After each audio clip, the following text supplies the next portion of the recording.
യോഹന്നാന്റെ സുവിശേഷം 1-ാം അധ്യായം അതിൻ്റെ 16-17 വാക്യങ്ങൾ. We read here, from the fullness of His grace, we have all received one blessing after another. അവൻ്റെ നിറവിൽ നിന്ന് നമുക്ക് എല്ലാവർക്കും കൃപമേൽ കൃപ ലഭിച്ചിരിക്കുന്നു. For the law was given through Moses, grace and truth came through Jesus Christ. ന്യായപ്രമാണം മോശ മുഖാന്തരം ലഭിച്ചു, കൃപയും സത്യവും യേശുക്രിസ്തു മുഖാന്തരം വന്നു. This afternoon my focus is the grace of God. ഈ ഉച്ചകഴിഞ്ഞുള്ള ഈ സമയത്ത് എൻ്റെ സന്ദേശത്തിൻ്റെ കേന്ദ്ര വിഷയം ദൈവകൃപ എന്നുള്ളതാണ്. Now this happened in a stadium in a particular city. ഇത് സംഭവിച്ചത് ഒരു പ്രത്യേക പട്ടണത്തിലെ ഒരു വലിയ സ്റ്റേഡിയത്തിലാണ്. And thousands of people gathered here. The reason to gather to celebrate the removal of racial discrimination in South Africa. South ആഫ്രിക്കയിലെ വർണ്ണവിവേചനത്തിൻ്റെ അവസാനം കുറിച്ചതിൻ്റെ ആഘോഷമെന്നോണം ആയിരക്കണക്കിന് ആളുകൾ അവിടെ തടിച്ചുകൂടിയിരിക്കുകയാണ് ഈ വർണ്ണവിവേചനം, വർഗവിവേചനത്തിൻ്റെ അവസാനം ആഘോഷിക്കുന്നതിനായി. And there was rock music, rock bands, and people were singing and dancing and swaying away. അവിടെ വലിയ ആഘോഷമാണ് ഉള്ളത്. റോക്ക് മ്യൂസിക് ഉണ്ട്, റോക്ക് സംഗീതം, റോക്ക് ഗായക സംഘം, അതോടൊപ്പം തന്നെ നൃത്തം, വാദ്യം, അങ്ങനെ ജനം വലിയ തിമിർപ്പിലാണ്, ആഘോഷത്തിലാണ്. And the crowd was unruly. അത് മെരുക്കാനാവാത്ത ഒരു ജനക്കൂട്ടമാണ് അവിടെ അവർ ആഹ്ലാദിക്കുന്നത്. It is said that for 12 hours various rock groups were taking part in that program. അനേകം മണിക്കൂറുകൾ അവിടെ വിവിധ റോക്ക് സംഗീതജ്ഞർ അവിടെ വിവിധങ്ങളായ ഗാനങ്ങൾ ആലപിച്ചുകൊണ്ടിരിക്കുകയാണ്. But what happened? Somehow, for some reason, the organizers wanted to have an African American singer to take the last part of the program. ആ പ്രോഗ്രാമിൻ്റെ അവസാന ഭാഗത്ത് സംഘാടകർ ഒരു അമേരിക്കൻ ആഫ്രിക്കൻ യുവതിയെ ഒരു ഗാനം ആലപിക്കുവാനായിട്ട് അവിടേക്ക് ക്ഷണിക്കുകയാണ്. So when the time came for her to sing, she walked on the stage majestically. വളരെ രാജകീയമായി അവളുടെ അവസരം വന്ന സമയത്ത് ഈ ഗായിക സ്റ്റേജിലേക്ക് കടന്നു വരികയാണ്. There was no band. ആ സമയത്ത് അവിടെ വാദ്യങ്ങളില്ല, no musical instrument, Sangeetha ഉപകരണങ്ങളില്ല. and she started singing. അവൾ ഗാനം ആലപിക്കുവാൻ തുടങ്ങി. And she sang Amazing Grace. അവൾ അവിടെ പാടിയത് അമേസിംഗ് ഗ്രേസ് എന്ന പ്രസിദ്ധമായ ഗാനമാണ്. How sweet that sounds. എത്ര സുന്ദരമായ ആ ഗാനം. That saved a wretch like me. വളരെയധികം പരിതാപകരമായ ജീവിത അനുഭവത്തിൽ നിന്ന് എന്നെ രക്ഷിച്ച ആ ദൈവകൃപയോർത്ത് ഉള്ള മനോഹരമായ ആ ഗാനം. Now something remarkable happened at that moment. വളരെ പ്രകടമായ ഒരു കാര്യം ആ യുവതിയിൽ സംഭവിച്ചിട്ടുണ്ട്. The crowd became silent. ആ വലിയ ജനക്കൂട്ടം നിശബ്ദരായി. So by the time she came to the second stanza, അവൾ രണ്ടാം സ്റ്റാൻസ, ആ പാട്ടിന്റെ രണ്ടാമത്തെ സ്റ്റാൻസിലേക്ക് പ്രവേശിച്ചു കഴിഞ്ഞപ്പോഴേക്കും the crowd started clapping their hands. ആ ജനക്കൂട്ടം തങ്ങളുടെ കരങ്ങൾ ഉയർത്തി അടിക്കുവാനായിട്ട് തുടങ്ങി. And she came to the third stanza. മൂന്നാമത്തെ സ്റ്റാൻസയിലേക്ക് ആ ഗായിക പാടുവാൻ തുടങ്ങിയപ്പോൾ And there was absolute silence. അവിടെ പൂർണ്ണമായ നിശബ്ദത അവിടെ എങ്ങും നിറഞ്ഞു നിന്നു. The unruly crowd, swinging and swaying, became absolutely silent. പാടുകയും നൃത്തം വയ്ക്കുകയും ആടുകയും ചെയ്തിരുന്ന ആ വലിയ ജനക്കൂട്ടം അവിടെ വളരെയധികം നിശബ്ദതയോടുകൂടെ ആയിത്തീർന്നു. And by the time she came to the last stanza, ആ ഗാനത്തിന്റെ അവസാന സ്റ്റാൻസയിലേക്കും അവൾ എത്തിയപ്പോഴേക്കും everybody started singing along with her. അവളോട് ചേർന്ന് അവിടെ ഉണ്ടായിരുന്ന ആൾക്കൂട്ടം മുഴുവനും പാടുവാൻ തുടങ്ങി. And this singer later confessed, I didn't know what happened to the crowd. ഈ ഗായിക പിന്നീട് പറയുവാൻ ഇടയായി, ഈ ജനക്കൂട്ടത്തിന് എന്ത് സംഭവിച്ചു എന്ന് എനിക്ക് അറിഞ്ഞുകൂടാ. I have no idea what power descended on these people. ഈ ജനക്കൂട്ടത്തിന്റെ മേൽ വന്നിറങ്ങിയ ഈ ശക്തി എന്ത് എന്ന് എനിക്ക് അറിഞ്ഞുകൂടാ. The person who narrated this incident says, ഈ സംഭവം വിവരിച്ചതായ മനുഷ്യൻ ഇപ്രകാരം പറയുന്നു, when grace descends upon us, we fall silent. കൃപ നമ്മുടെ മേൽ വന്ന് ഇറങ്ങുമ്പോൾ നാം ദൈവിക നിശബ്ദതയിലേക്ക് നാം ആയി പോകുന്നു. And that's what we find in the life of Jesus as we study his word. ക്രിസ്തുവിന്റെ പരസ്യ ശുശ്രൂഷ നാം അപഗ്രഥിക്കുമ്പോഴും ഇത് തന്നെയാണ് നമുക്ക് കാണുവാൻ സാധിക്കുന്നത്. And as we go through his very life in the Gospels, അത് തന്നെയാണ് സുവിശേഷത്തിന്റെയും ആത്യന്തികമായ ജീവൻ. you know, there are many references to grace in the word. ദൈവവചനത്തിൽ കൃപയെ സംബന്ധിച്ചുള്ള ധാരാളമായ റെഫറൻസസുകൾ നമുക്ക് കാണുവാൻ സാധിക്കും. You see, look at Romans chapter 5 and verse 15. വിശുദ്ധ അപ്പോസ്തലനായ വിശുദ്ധ പൗലോസ് റോമർക്ക് എഴുതിയ ലേഖനം 5-ാം അധ്യായം അതിന്റെ 15-ാം വാക്യത്തിലേക്ക് നാം നോക്കുമ്പോൾ, it says, how much more did God's grace and gift that came by the one man, Jesus Christ, overflow to the many. എന്നാൽ ലംഘനത്തിന്റെ കാര്യവും കൃപാവരത്തിന്റെ കാര്യവും ഒരുപോലെയല്ല. ഏകന്റെ ലംഘനത്താൽ അനേകർ മരിച്ചുവെങ്കിൽ ദൈവകൃപയും ഏക മനുഷ്യനായ യേശുക്രിസ്തുവിന്റെ കൃപയാലുള്ള ദാനവും അനേകർക്ക് വേണ്ടി ഏറ്റവും അധികം കവിഞ്ഞിരിക്കുന്നു. Then look at 1 Corinthians chapter 1 and verse 4.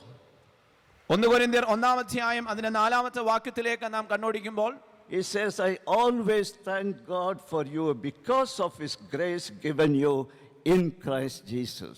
നിങ്ങൾക്ക് ക്രിസ്തുയേശുവിൽ നൽകപ്പെട്ട ദൈവകൃപ നിമിത്തം ഞാൻ എൻ്റെ ദൈവത്തിന് നിങ്ങളെക്കുറിച്ച് എപ്പോഴും സ്തോത്രം ചെയ്യുന്നു. And then we read in 2 Timothy chapter 1 and verse 9. 2 തിമോഥെയോസ് 1-ാം അധ്യായം അതിന്റെ 9-ാം വാക്യത്തിലേക്ക് നാം പ്രവേശിക്കുമ്പോൾ, He has saved us.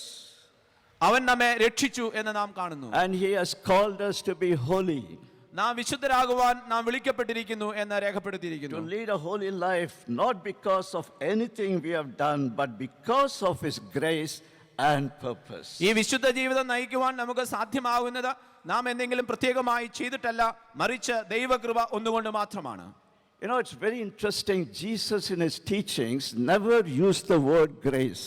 വളരെ രസകരമായ ഒരു വസ്തുതയുണ്ട്. യേശു ക്രിസ്തു തന്റെ ഒരു വാക്കുകളിലും കൃപ എന്നുള്ള പദം ഉപയോഗിച്ചിട്ടില്ല. But right through his life, he manifested grace. എന്നാൽ അവന്റെ ജീവിതത്തിൽ ഉടനീളം ഈ കൃപ ആവിഷ്കരിക്കുവാൻ ക്രിസ്തു ശ്രമിച്ചു എന്നത് നമുക്ക് കാണുവാൻ സാധിക്കും. And he was graceful and gracious. അവൻ വളരെ കൃപാലുവായിരുന്നു, കൃപയുടെ ഉറവിടവും കൃപയുടെ എല്ലാമായിരുന്നു. You know, the word grace, as you know, is a very significant word. വളരെയധികം പ്രാധാന്യത്തോടെ നാം കാണേണ്ടതായ ഒരു പദമാണ് കൃപ എന്നുള്ളത്. We find in the New Testament the word exactly means unmerited favor.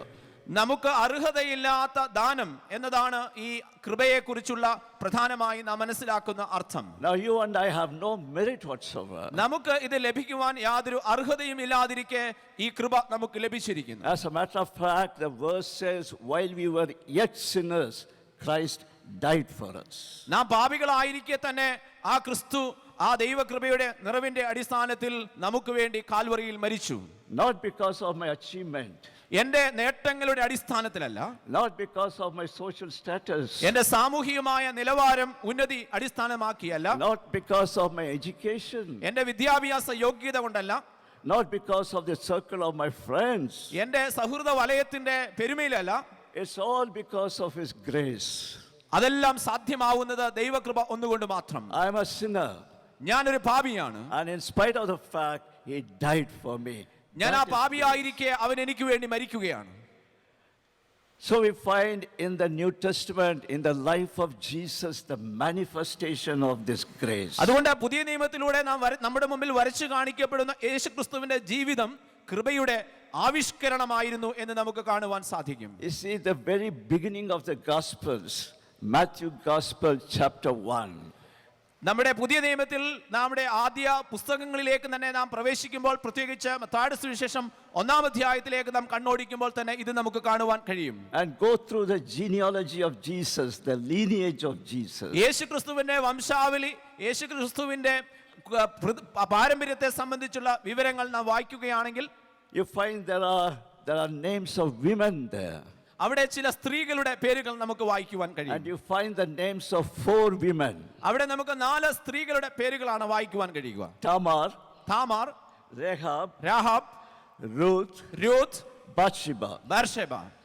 Now, if you look at the life of Tamar and Rahab and Bathsheba, they were the women of tainted character. ഈ 4 സ്ത്രീകളിൽ ബർശീബയുടെയും താമാറിന്റെയും രൂത്തിന്റെയും ചിത്രം നാം വായിക്കുന്ന സമയത്ത്, രാഹാബിന്റെയും പേരുകൾ നാം വായിക്കുമ്പോൾ അവർ കറപുരണ്ട ജീവിതത്തിന്റെ ഉടമകളായിരുന്നു എന്ന് നമുക്ക് കാണുവാൻ സാധിക്കും. And we know that Ruth was a foreigner. She was not a Jew. അവിടെ നാം കാണുന്ന രൂത്ത് ആവട്ടെ ഒരു വിദേശിയായിരുന്നു, ഒരു യഹൂദ വനിത പോലും ആയിരുന്നില്ല. And you find these names in the genealogy of Jesus. That is grace. പാപമുണ്ടായിരുന്ന, കളങ്കം പുരണ്ടിരുന്ന, കറപുരണ്ടിരുന്ന ഈ സ്ത്രീകളുടെ പേരുകൾ പോലും യേശുക്രിസ്തുവിന്റെ വംശാവലിയിൽ രേഖപ്പെടുത്തിയിരിക്കുന്നു. അതാണ് കൃപ എന്ന് പറയുന്നത്. If you and I write down our own genealogy, we will conveniently leave out these names. നമ്മുടെ വംശാവലി നാം രേഖപ്പെടുത്തുവാൻ ശ്രമിക്കുകയാണെങ്കിൽ നാം ബോധപൂർവം മനഃപൂർവ്വമായി ഇത്തരം പേരുകൾ ഒഴിവാക്കുവാൻ ശ്രമിക്കും. Because we are very conscious of our status. കാരണം നമ്മുടെ സാമൂഹിക നിലവാരത്തെ സംബന്ധിച്ച് നാം വളരെ ബോധപൂർവമായി അതിനെക്കുറിച്ച് ശ്രദ്ധിക്കുന്നവരാണ്. And that is interesting. Right in the beginning itself, God manifesting His grace for the humanity. അതുകൊണ്ട് പുതിയ നിയമത്തിന്റെ ആദ്യ വാചകങ്ങളിൽ തന്നെ നാം കാണുന്നത് ഈ ക്രിസ്തുവിലൂടെ വെളിവാക്കപ്പെടുന്ന ദൈവകൃപയുടെ ആവിഷ്കാരമാണ്. On the Sermon on the Mount, Matthew chapter 5 and verse 44. ഗിരിപ്രഭാഷണത്തിന്റെ ഭാഗമായി വിശുദ്ധ മത്തായിയുടെ സുവിശേഷം 5-ാം അധ്യായം അതിന്റെ 44-ാമത്തെ വാക്യത്തിലേക്ക് നാം പ്രവേശിക്കുമ്പോൾ It says, I tell you, you love your enemies. ഞാനോ നിങ്ങളോട് പറയുന്നത് നിങ്ങളുടെ ശത്രുക്കളെ സ്നേഹിപ്പിൻ. And pray for those who persecute you. നിങ്ങളെ ഉപദ്രവിക്കുന്നവർക്ക് വേണ്ടി പ്രാർത്ഥിപ്പിൻ. That you may be sons of your Father in heaven. That is grace. സ്വർഗ്ഗസ്ഥനായ നിങ്ങളുടെ പിതാവിന് പുത്രന്മാരായി തീരേണ്ടതിന് തന്നെ. In Matthew chapter 20, we come across a parable said by Jesus. യേശുക്രിസ്തു പറഞ്ഞതായ ഒരു ഉപമ വിശുദ്ധ മത്തായിയുടെ സുവിശേഷം 20-ാം അധ്യായത്തിൽ നാം വായിക്കുന്നുണ്ടല്ലോ. The parable of workers working in the vineyard. അവിടെ മുന്തിരിത്തോട്ടത്തിൽ ജോലി ചെയ്യുന്ന തൊഴിലാളികളെ സംബന്ധിച്ചുള്ള ഉപമ. The workers were hired by the owner of the vineyard. ആ മുന്തിരിത്തോട്ടത്തിന്റെ ഉടമസ്ഥൻ വാടകയ്ക്കെടുത്ത തൊഴിലാളികളെ സംബന്ധിച്ചുള്ള വളരെ ശ്രദ്ധേയമായ ഉപമ. He fixed certain wages for them. ആ ഉടമസ്ഥൻ തൊഴിലാളികളെ വിളിക്കുമ്പോൾ അവർക്ക് നിശ്ചിതമായ ഒരു കൂലി പറഞ്ഞ് ഒത്തിട്ടാണ് അവരെ തോട്ടത്തിലേക്ക് ക്ഷണിക്കുന്നത്. And later he hired some more. പിന്നീട് കുറച്ചു കഴിഞ്ഞപ്പോൾ വീണ്ടും ആ ഉടമസ്ഥൻ കുറച്ചും കൂടെ തൊഴിലാളികളെ അവിടേക്ക് വാടകയ്ക്ക് എടുക്കുകയാണ്. And then we find the owner giving the same wages for everybody. എന്നാൽ അതിന്റെ അവസാനം നാം വായിക്കുന്നത് ഈ മുന്തിരിത്തോട്ടത്തിന്റെ ഉടമസ്ഥൻ അവിടെ വന്ന സമയഭേദം കൂടാതെ വന്ന എല്ലാ തൊഴിലാളികൾക്കും ഒരേ കൂലി കൊടുക്കുന്നു എന്നുള്ളതാണ്. So some of them very upset with the owner. അതുകൊണ്ട് തന്നെ ആ ഉടമസ്ഥനോട് ചില ആളുകൾക്ക് പ്രയാസം തോന്നിയതായും നാം കാണുന്നു. But he said to them, listen, this is my vineyard. I have fixed the wages and I have every right to decide what I should. അത്തരത്തിൽ പിറുപിറുത്തതായ ആളുകളോട് ഈ ഉടമസ്ഥൻ പറയുകയാണ്, നോക്കൂ, ഇത് എന്റെ മുന്തിരിത്തോട്ടമാണ്, ഇവിടെ ഞാൻ എനിക്ക് ഇഷ്ടമുള്ളതുപോലെ ഇവിടെ കൂലി കൊടുക്കും എന്നത്. See, some of us respond to the claims of Christ when we are young. പലപ്പോഴും നാം ചെറുപ്പക്കാരായിരിക്കുമ്പോൾ നാം ക്രിസ്തുവിന്റെ വിളിയോട് പ്രതികരിച്ചിട്ടുണ്ടാവാം. Some of us receive the claims of Christ. We respond maybe at the age of 50 or 60 or 70. എന്നാൽ ചിലരാകട്ടെ 50 വയസ്സിനോ 60 വയസ്സിലോ അതിനുശേഷമോ ആയിരിക്കാം ക്രിസ്തുവിന്റെ വിളിയോട് പ്രതികരിച്ചിട്ടുണ്ടാവുക. But God gives all of us the same reward, the same wages. എന്നാൽ നമ്മുടെ കർത്താവ് നമുക്ക് ഒരുക്കുന്ന കൂലി, നമുക്ക് തരുന്നതായ കൂലി എല്ലാവർക്കും ഒരുപോലെ ആയിരിക്കും എന്നതാണ്. To me, that is a manifestation of God's grace. എന്നെ സംബന്ധിച്ചിടത്തോളം ഞാൻ മനസ്സിലാക്കുന്നത് അത് ദൈവകൃപയുടെ ഒരു വലിയ ആവിഷ്കാരമാണ് എന്നുള്ളതാണ്. When he healed the blind people, നാം അന്ധനായ മനുഷ്യന്റെ ചരിത്രം വായിക്കുമ്പോഴും when they shouted, "Have mercy upon us," എന്നോട് കരുണയുണ്ടാകണമേ എന്ന് അവർ ഉറക്കെ നിലവിളിക്കുമ്പോൾ he stopped for a while and he expressed his compassion to them. അവിടെ നിന്ന് അല്പസമയം അവിടെ നിന്ന് ആ തന്നോട് നിലവിളിക്കുന്നതായ അന്ധരോട് ആർദ്രതയോടെ പെരുമാറുന്നവനായ ക്രിസ്തു. Again, the manifestation of the grace of Christ. ദൈവകൃപ അവിടെ സമൂഹ മധ്യത്തിൽ ഈ അന്ധരുടെ മധ്യത്തിലേക്ക് കടന്നു വരികയാണ്. One day, a woman came to him, and there were people around him, and she came to him with a costly ointment. യേശുക്രിസ്തു വലിയൊരു ജനക്കൂട്ടത്തിന്റെ മധ്യത്തിലായിരിക്കുമ്പോൾ യേശുക്രിസ്തുവിന്റെ അടുക്കിലേക്ക് ഒരു സ്വച്ഛജടമാംസി തൈലവുമായി വന്നതായ ഒരു സ്ത്രീയുടെ സംഭവം വേദപുസ്തകത്തിൽ നാം വായിക്കുന്നുണ്ടല്ലോ. And she poured that ointment on his head. ഈ സ്ത്രീ ഈ വിലയേറിയ തൈലം യേശുക്രിസ്തുവിന്റെ തലയിൽ ഒഴിക്കുകയാണ്. And the people around him, they were indignant. They were upset. ഈ യേശുക്രിസ്തുവിന് ചുറ്റുമുണ്ടായിരുന്ന ആളുകൾ ആ സമയത്ത് കോപാകുലരാകുകയാണ്. അവർ വളരെയധികം പ്രയാസപ്പെടുകയാണ്. But we read that Jesus appreciated this woman. എന്നാൽ ഇതിന്റെ എല്ലാ മധ്യത്തിലും യേശുക്രിസ്തു ആ സ്ത്രീയുടെ പ്രവൃത്തിയെ അംഗീകരിക്കുകയാണ്, അഭിനന്ദിക്കുകയാണ്. And that is grace. അതാണ് ദൈവത്തിന്റെ കൃപ. And when one of the criminals on the cross, one of them, he pleaded with Jesus, "Jesus, you forgive me."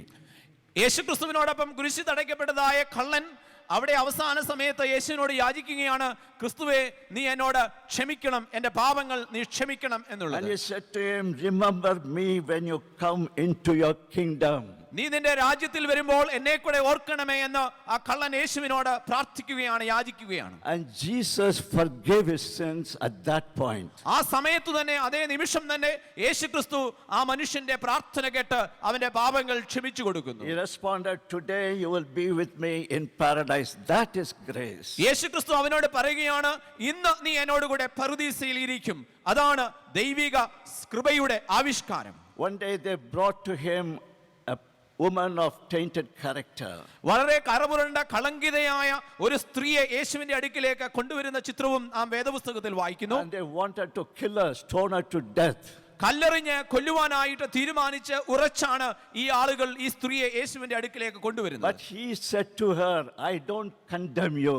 You go and sin no more." That is grace. എന്നാൽ യേശുക്രിസ്തു ആ സ്ത്രീയോട് പറയുന്നത്, ഞാൻ നിന്നെ ശിക്ഷ വിധിക്കുന്നില്ല, കുറ്റം വിധിക്കുന്നില്ല, പോക, ഇനിമേൽ പാപം ചെയ്യരുത് എന്ന് അവളോട് പറയുന്നു. അതാണ് ദൈവകൃപ. On the cross he said, "Father, forgive them, for they do not know what they are doing." That is grace. കുരിശിൽ കിടന്നുകൊണ്ട് നമ്മുടെ കർത്താവായ ക്രിസ്തു പറയുകയാണ്, പിതാവേ ഇവർ ചെയ്യുന്നത് ഈനതെന്ന് അറിയാകിയാൽ ഇവരോട് ക്ഷമിക്കണമേ. ഇത് ദൈവകൃപയുടെ വലിയ ആവിഷ്കാരമാണ്. You see, you and I are worshiping the very embodiment of grace. അതുകൊണ്ട് ഈ കൃപയുടെ ജഡധാരണത്തിന്റെ ഒരു വലിയ ആഘോഷത്തിലാണ് നാം നമ്മുടെ ആരാധനയിൽ സാധ്യമാവുക. What you are today, you and I, we are here because of the grace of God, nothing else. ഞാനും നിങ്ങളും ഇന്ന് ഈ ഉച്ച കഴിഞ്ഞ സമയത്ത് ഇവിടെ ആയിരിക്കുന്നതും ഈ ദൈവകൃപയുടെ ഒരു ആവിഷ്കരണം മാത്രമാണ്. ദൈവകൃപ ഒന്നുകൊണ്ട് മാത്രമാണ്. Not only that, we see the manifestation of God's grace as we look at the creation. ഈ പ്രകൃതിയിലേക്ക് നാം ഒന്ന് കണ്ണോടിച്ചു നോക്കുക.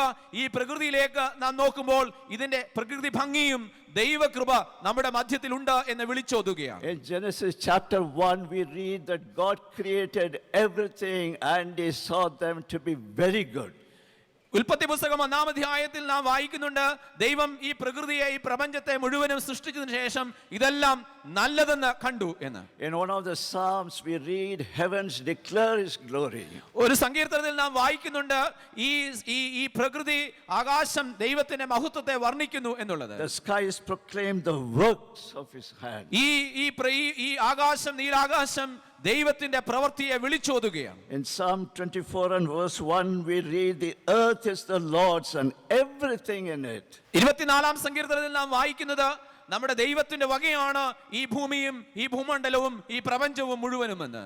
The whole creation is the manifestation of the grace of God. അതുകൊണ്ട് ഈ പ്രകൃതിയും ഈ ഭൂമണ്ഡലവും മുഴുവനും നമ്മളെ പഠിപ്പിക്കുന്ന പ്രധാനമായ വസ്തുത ഇത് ദൈവകൃപയുടെ അടയാളമാണ് എന്നുള്ളതാണ്. You and I must realize this. അതുകൊണ്ട് ഇത് നാം മനസ്സിലാക്കണം, ഈ ദൈവകൃപയുടെ ആവിഷ്കരണം എന്ത് When I എന്നുള്ളത്. see the plants around me, the little flowers, അതുകൊണ്ട് എന്റെ ചുറ്റുപാടും നിറഞ്ഞു നിൽക്കുന്ന സുന്ദരമായ കൊച്ചു പുഷ്പങ്ങൾ പോലും ദൈവകൃപയുടെ പദ്ധതിയുടെ ആവിഷ്കരണമാണ്. when I see the tall trees with lovely leaves, സുന്ദരമായ ഇലകളോട് കൂടിയ വളരെ നീളം കൂടിയ ഉയർന്ന വൃക്ഷങ്ങളും വിളിച്ചോതുന്നത് മറ്റൊന്നുമല്ല ദൈവകൃപ മാത്രം. I see the expression of God's grace. അതുകൊണ്ട് ദൈവകൃപയുടെ പ്രകടനങ്ങൾ ഇവിടങ്ങളിലെല്ലാം നമുക്ക് കാണുവാൻ സാധിക്കും.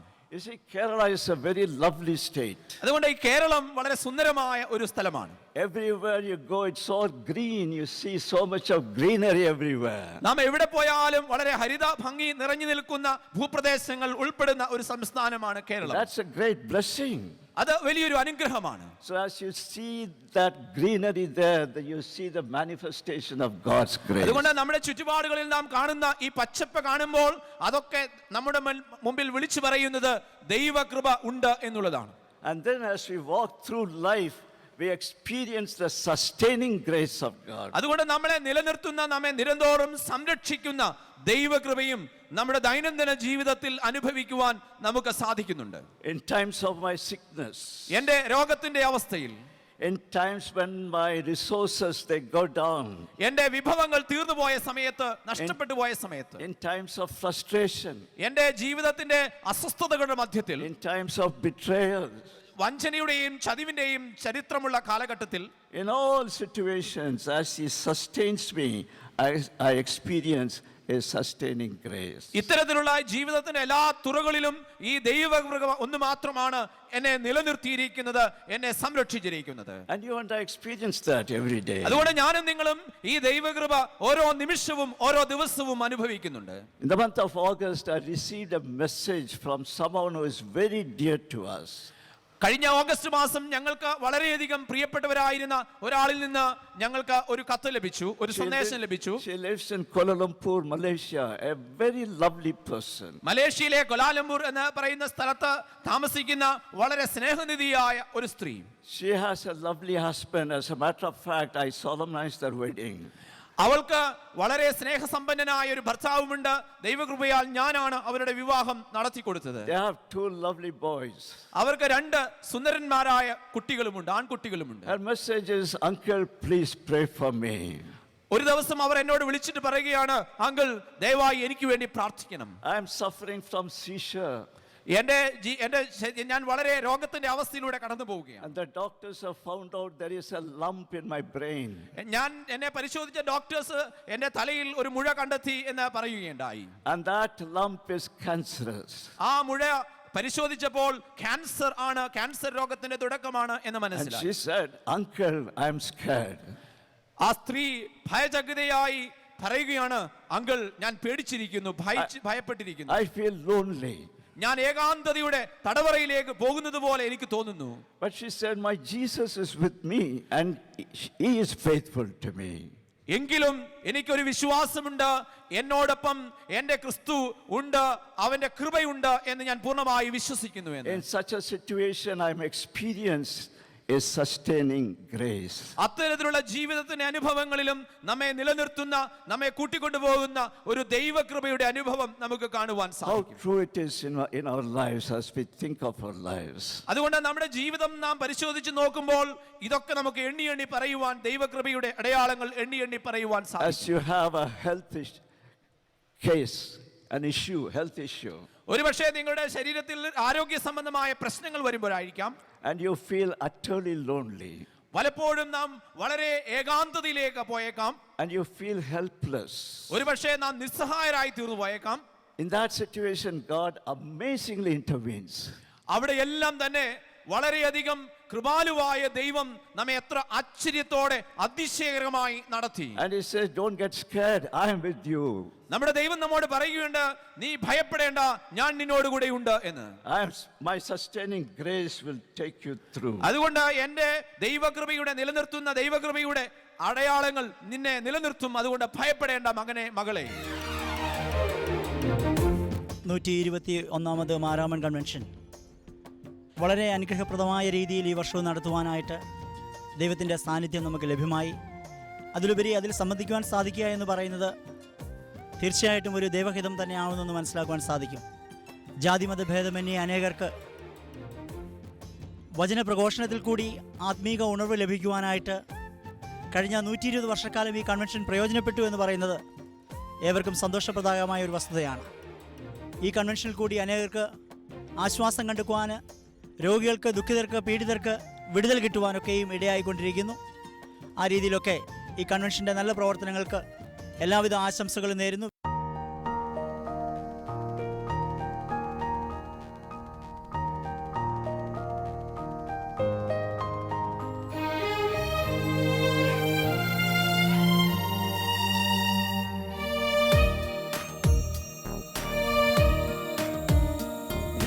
ചോദിച്ചതിലും ഞാൻ നനച്ചതിലും എത്ര അതിശയമായി നടത്തി. എന്റെ വേദനയിലും എൻ കണ്ണീരിലും എത്ര വിശ്വസ്തനായി എന്നെ കരുതി. എന്റെ